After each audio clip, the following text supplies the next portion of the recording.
at SCOOPshow Productronica preview. I'm with Klaus Gross from Fuji.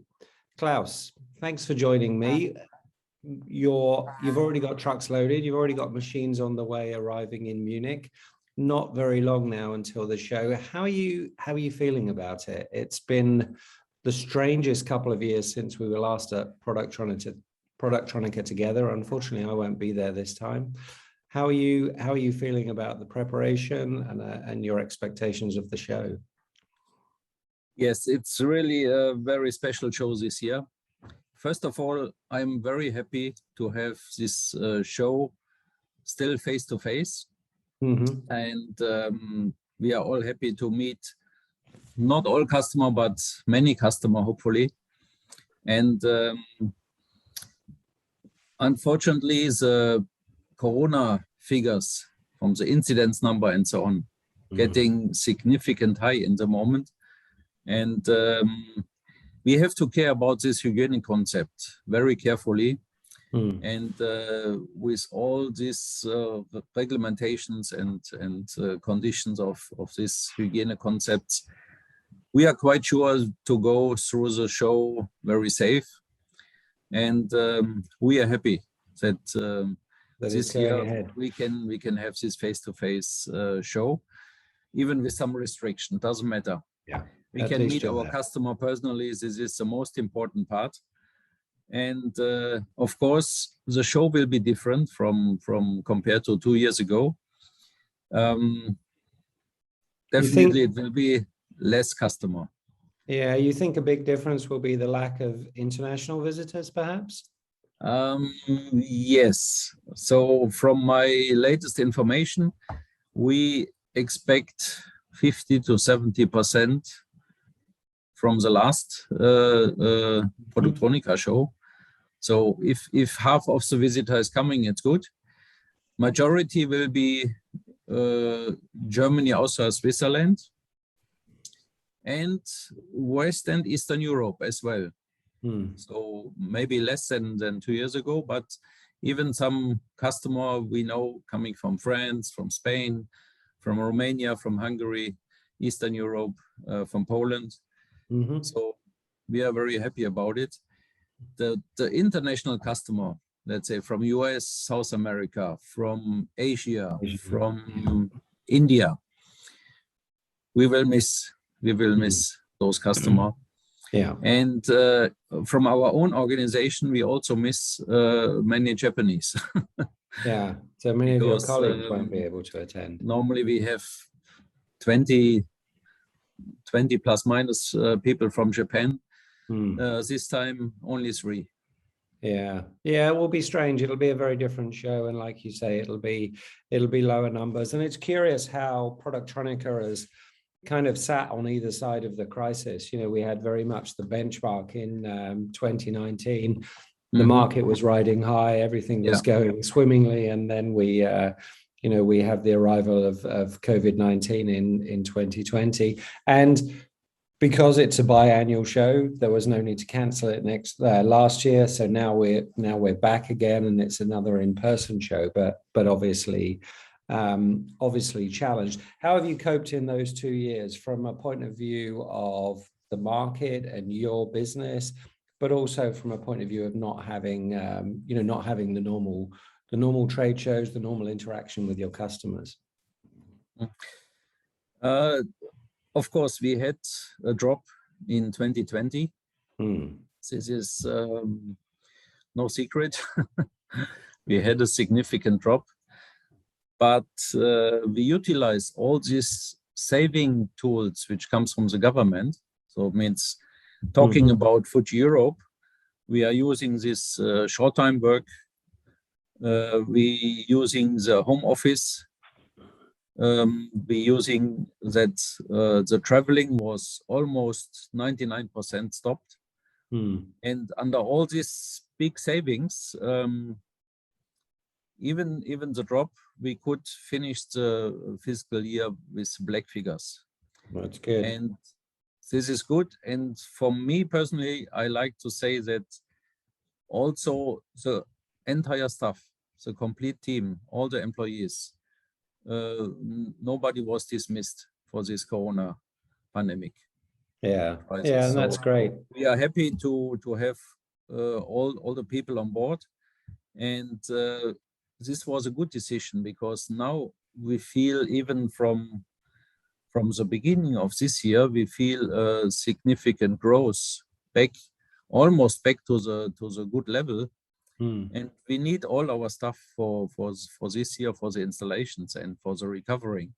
Yeah, I think that's really important. And what we've seen talking to people this year is two major shortages. One is components, and we'll come on to that, but the other is talent, retaining talent and having government strategies that allow you to furlough staff or part pay them or do a shorter week, but still allow them to remain associated and connected to your business. So when you do ramp, you can ramp that volume back up. I think that's been essential, and that bodes well for your success going forward. So we could feel this ramp up dramatically, and we are not on the level of 2019 yet, but we are on a good way. And from my estimation, we need another half year, let's say in the middle of 2022. I'm quite confident to reach the level of, let's say, 2018 to 19. Yeah. And to have enough person and staff on the board, we also hiring people. That means in the important department, the service department, who make all the installations, we increase this staff of 15%. Wow. Okay. Yeah, that bodes well, doesn't it? That bodes well going forward. And I mentioned earlier the component shortages. That's clearly been affecting your customers, and it's a challenge to them. I'm curious, has that affected your order book, and has that affected your supply chain? Yes, we have the same problem what everybody has. Yeah. And this lack of component is a disaster. This ending up in the longer delivery times. So let's say we can almost double the delivery time what we had before. Nevertheless, what I think, and this is if you have a good relationship to your customer, they have a certain acceptance about this long delivery time, because it is not our problem. It is a global issue, and everybody has the same issue. And these long delivery times is accepted by our customer. Yes. Yeah. So And they want the equipment. This is a positive thing. Yeah. Well, it's good they have done that. It's good they have done that, because it's, a lot of your customers are in the EMS industry. It's a very challenging time for them. It's absorbing cash. It's putting stress on the relationships with their customers, their suppliers. It's creating a lot of extra work in progress and a lot of extra inventory, which we're not used to. I wonder if some of the processes we've undertaken with respect to digital transformation and having more information in the supply chain and in the system is helping. I appreciate that if there are no components, there are no components, but at least perhaps now we have better visibility. Do you sense that? We need a couple of months for this recovering of this shortage of components. But I have the same feeling that in the first quarter of next year, we are quite optimistic to recover this issue as well. Yeah. And with regard to yourselves at the show, you're known to be an innovative company. Productronica is often where you save some dramatic unveilings of new products. Anything that we should be excited about for next week, or anything you can tell us? Yes, I can tell a little bit what we exhibited next week. It is mainly a new concept for the smart factory and Industry 4.0. We show it in the last Productronica a little bit, but this comes, the big difference is last time it comes from the prototyping. from the development center. Nowadays, there are two concepts which are very similar, the NXT-RS and the NXT-RA, and both machines will be exhibited, and this is in regards of full automation. That this concept is care about, let's say we call it 3 zeros. 0 operator, 0 defects, and 0 downtime. Okay. I remember you presenting that. Yes, so we're presenting it, and the first machine, NXT-RS, is now released, and we start since the last half year already selling this machine. Okay. And the full automation version will come next year to the market, to be released for the market. Okay. So from this point of view, we are coming closer to our how we call it, mission. For the 3 zeros. Yeah. And on top, we will show some new robotic solutions and the material logistic concept.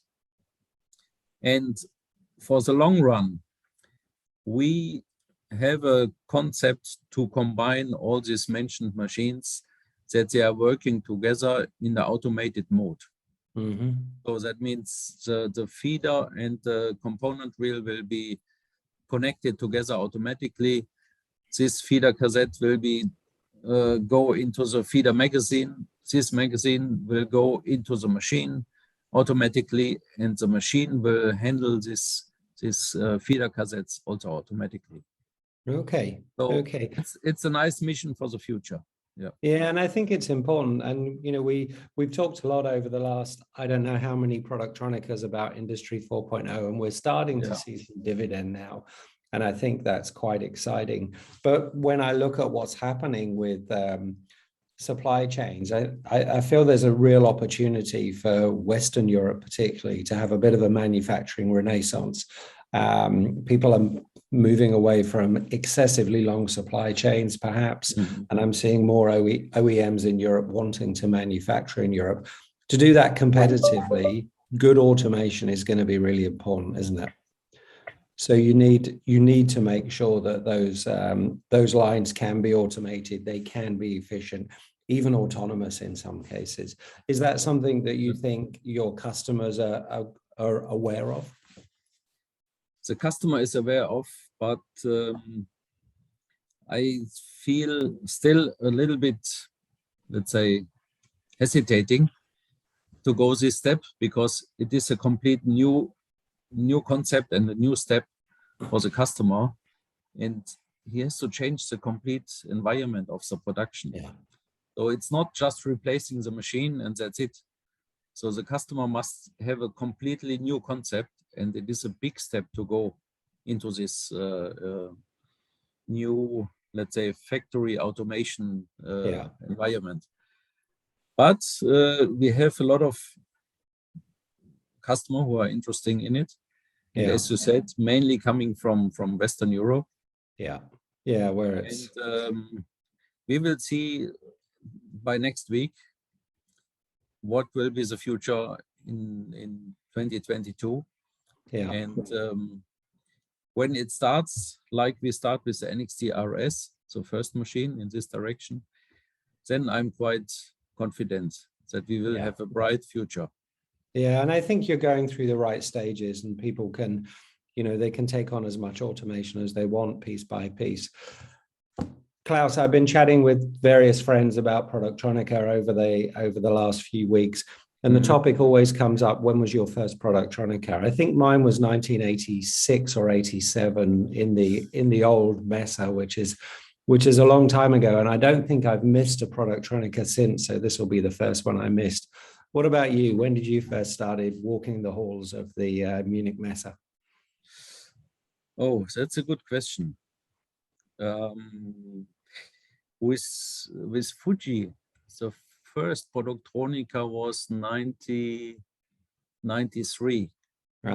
So the old showground. Yes, and even before, I visited the Productronica as a customer, so not from Fuji, from my previous job. Okay. I was Okay. visiting. So my whole working life was SMT. Yeah, surface and has mount been, technology. and Productronica has been a part of it the whole way through. Yes. And Yes. and how many more are you expecting to do? That is a very good question. This will be the last one for me. After more than 40 years in the SMT business, after 30 years at Fuji, I will finish my, let's say, Fuji working life by end of our fiscal year, means end of the first quarter next year.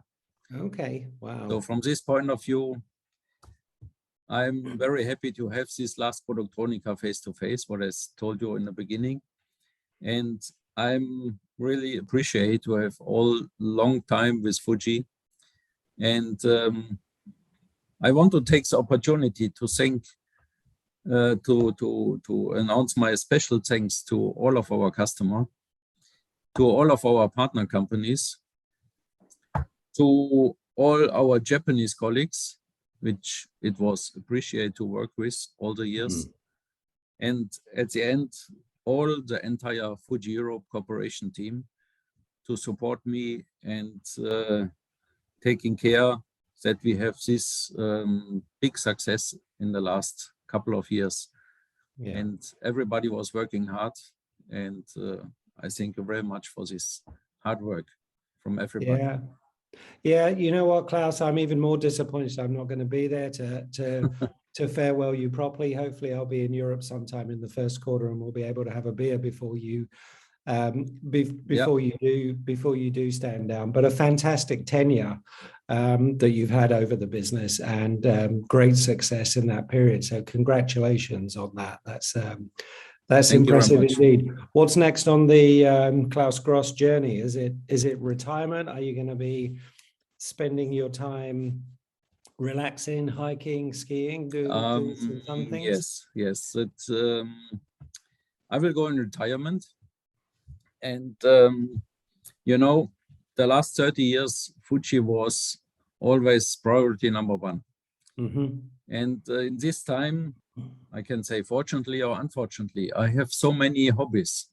What you are starting to talk about, skiing and sports and motorbike and mobile homes and music and cooking, and I have so many hobbies. Yeah, which was always in the background. Always number 2, 3, and 4. Now yeah.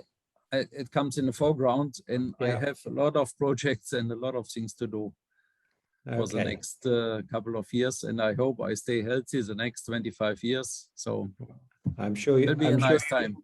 I'm sure you will. I'm partly surprised because I think of you as a young man. So I'm sure you'll have a very active retirement. Yeah. Klaus, it makes it even more of a pleasure to have talked to you today. Thank you so much for your time. Good luck next week at Productronica. I hope it's a success. For you, it'll be a pleasure to farewell some friends and see them for the last time in those halls. But for me, it's been a pleasure to talk to you, and it's actually been a pleasure to talk to you numerous times over your time at Fuji. So thank you so much for this interview, but thank you for all the others we've had. Appreciate Good luck next week. Philip. Thank you for your time. Thank you. Bye-bye. Take care. Stay healthy.